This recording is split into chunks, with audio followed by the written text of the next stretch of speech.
Hey guys, what's going on? My name is Darth Cinema, and if you think I sound different, that's because I've got a mic.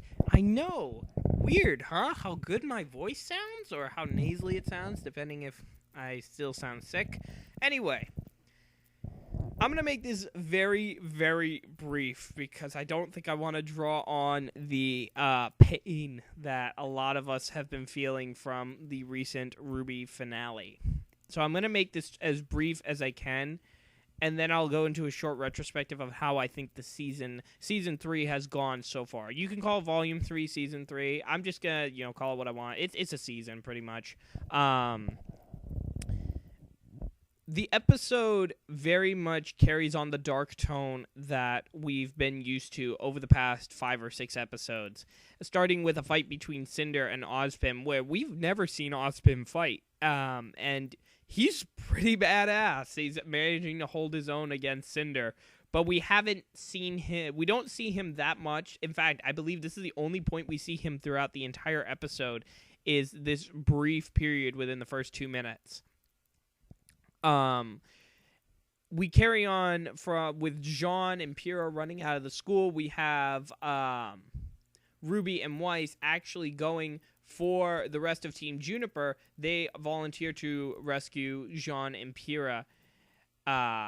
This is the imagery that you see in this episode is absolutely heartbreaking. From Ruby seeing Yang with no arm, you have Blake absolutely in tears, blaming herself for what's happened to her friend. It's just, there's no words to describe the emotions that I think everyone has felt at this point. And it even goes on for when Jean and Pyrrha are talking outside of the school. Pyrrha is saying to Jean, you need to go to Vale, you need to try and get help, while she would keep Cinder busy. And Cinder at this point is going to the top of the tower. So we have no idea what's happened to Ozpin at this point.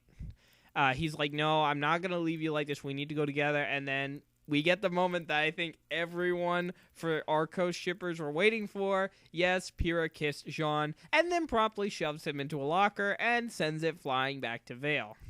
That is a very tragic irony, and the moment was very, very sweet. But I think at this point, we all knew what was going to happen coming up. But Pyrrha goes into one of the ruined elevators in the tower and uses her semblance of polarity to send it rocketing up to the surface. To the top of the tower. And this is when Jean calls Weiss and Ruby, saying, you need to go get her now. Like, there's no other option. You need to get her. And Jean looks so visibly destroyed at this point. Moving on, the big fight of the episode is definitely Pyrrha and Cinder, and it's like you get this bad feeling in the pit of your stomach that when something terrible is going to happen, but you really hope it doesn't, and that's definitely the feeling we got that I got certainly during this fight, where Pyrrha is actually managing to hold her own against Cinder, even using her semblance to quite a good effect against someone who essentially has the powers of a god at this point, with powers over the elements. Though we get very, very sad, and again, tragic irony is Cinder firing an arrow and it hitting Pyrrha's heel, the classic Achilles heel, which that was ironic in and of itself. Very, just absolutely devastating to watch. And Cinder's kind of gloating at this point, circling around Pyrrha and just being like, oh, I'll use these powers in a way you could never, ever do. And all that Pyrrha says is, do you believe in destiny? And Cinder says yes, and then takes out her bow, and we see her shoot Pyrrha in the heart with an arrow. And Ruby sees it as well, because she makes it to the top of the tower just in time to see Pyrrha die. And I won't lie, guys, I was almost in tears at this point, because of all the characters I thought would die, I didn't want Pyrrha to die. Some people think that this isn't the end of Pyrrha, that we will see her again. But as far as we know now, Pyrrha is dead. And this leads to probably the WTF moment of the entire episode, where Ruby just screams and this white light comes from her face, from her eyes, and everything just dissolves. And even like Cinder is like, wait, what? What's going on? And before everything goes white.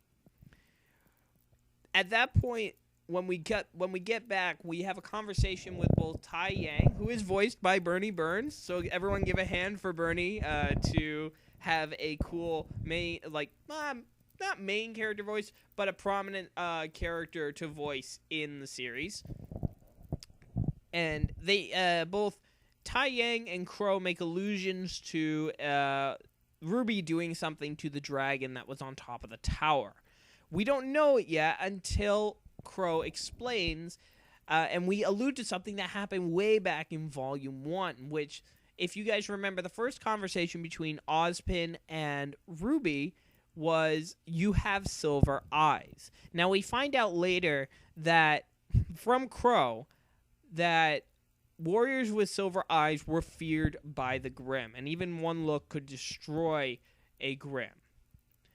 And while it destroyed a certain number of Grimm, the dragon, of course, is just frozen at the top of the school, but it's still drawing Grimm towards Beacon at this point. So Beacon has been abandoned. Pyrrha is dead, as Crow confirmed, saying she's gone. Yang, again, has no arm, and we see her later completely demoralized by it. And the only lead that they have on Cinder is that her and her associates have made their way to Haven. When RWBY goes to visit Yang later, we find that Yang has been almost completely demoralized by the entire experience, to the point where she doesn't even want to help at this point. It's quite a turn seeing a character that was so chipper and optimistic just completely lose faith. And it's easy to see why, because not only has she lost her arm, but Weiss's father has taken her. So Weiss is going back to Atlas, and Blake left them. She ran, which is just absolutely, not appalling, but it's just so heartbreaking that now Team RWBY, on top of everything that has happened, Team RWBY is broken at this point. The only person willing to do anything is RWBY. Not Yang, not Blake, not Weiss. Well, even if Weiss wanted to, there's nothing she could do at this point. And I saw a lot of comments saying on the official Rooster Teeth video that Yang could get a prosthetic, which, if that is true, that would mostly come from Atlas Tech. And since Weiss is in Atlas, they would need to go to Atlas on foot at this point, because I believe the transit center is down. There's no way for them to get there except by walking, which would be a very difficult journey in and of itself. And seeing Yang's different, her personality is just switched at this point, where she is almost depressed. And trust me, I think a lot of RWBY people know the feeling at this point, where everything feels so hopeless. There's nothing for them to do. Knowing now that her sister would be no help in this, we cut to a few months later, where we can tell it's a few months later because the seasons have changed from fall to winter, and RWBY meets Jean outside of her home. They are planning to head to Haven on foot, and they're going to try and fight this together. And they are not on their own, as they are accompanied by Ren and Nora, who are fully ready to take on whatever is going to stand in their way for Pyrrha. Because I really hope that, I think this whole thing with Pyrrha is tying into Jean's semblance. We don't know what his semblance is, but there have been some people who believe that it could be healing or resurrection that could bring Pyrrha back. I don't personally believe that, because I think that would devalue the sacrifice she made, though I do believe that Pyrrha is meant for something a little bit greater than this, that we have not seen the last of her. if we have, though, I mean, what a part to play, as this could help develop Jean's character a lot more. We do get a monologue from the woman who narrated the beginning of Ruby Rose episode 1, and we see a woman who looks like she's part Grimm at this point. And I don't know what her name is. I believe it looks like I believe at the credits it said her name's Salem. I don't know. I could be wrong on that. But actually, I'm going to check that right now. So through the magic of editing, I will check. And I'm back. Yes, guys, that is Salem. She is the primary antagonist of RWBY, and she's the narrator of the first 4 RWBY World of Remnant episodes. All it says here is that she's a very mysterious figure in Remnant, highly knowledgeable about the world and its forgotten history. Her goal appears to be nothing less than the extinction of mankind. So, this is interesting because I believe maybe perhaps she is controlling the Grimm at this point. I didn't even know you could control the Grimm. But we get a very cool end credit scene after a very heartfelt goodbye to Monty from everyone at Rooster Teeth. We get a scene of Crow, who is holding Ozpin's staff, watching Ruby, Jean, Ren, and Nora leave, and then he jumps off the cliff, and then we see a crow flying in through the air.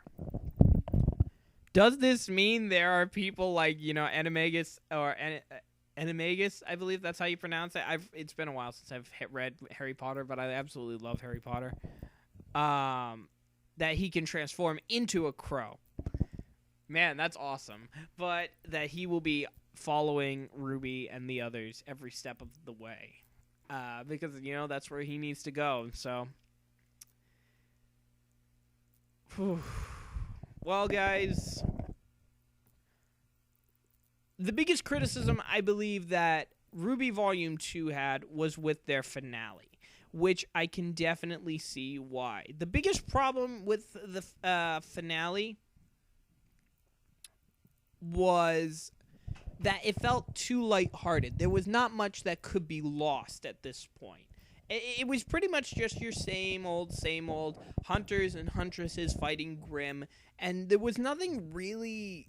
there was no effect, pretty much, on the whole story other than, reintroducing Adam. Really, what was accomplished by the end of Volume 2? Nothing. We didn't feel like our characters were in any danger whatsoever. This was a problem that Volume 3 fixed, and it did it so well. Every single episode, we felt afraid that our characters were going to die. And in some cases, unfortunately, they did die. We lost 2 fan-favorite characters in Penny and in Pyrrha. Now, before you guys say they can come back, yes, I perfectly know that, but as far as we know, they are dead. So, everything just seems hopeless. And I actually made a comment on the Facebook page of the official RWBY Facebook page, and I said this season was very much the Empire Strikes Back of RWBY. And a lot of people agreed with me, and some people say, actually, that I was more right than I realized when I made the comment because of Yang getting her arm cut off. But as depressing as this season was, it really hit home that, there's that quote from The Dark Knight, the night gets darkest just before the dawn. But it's true.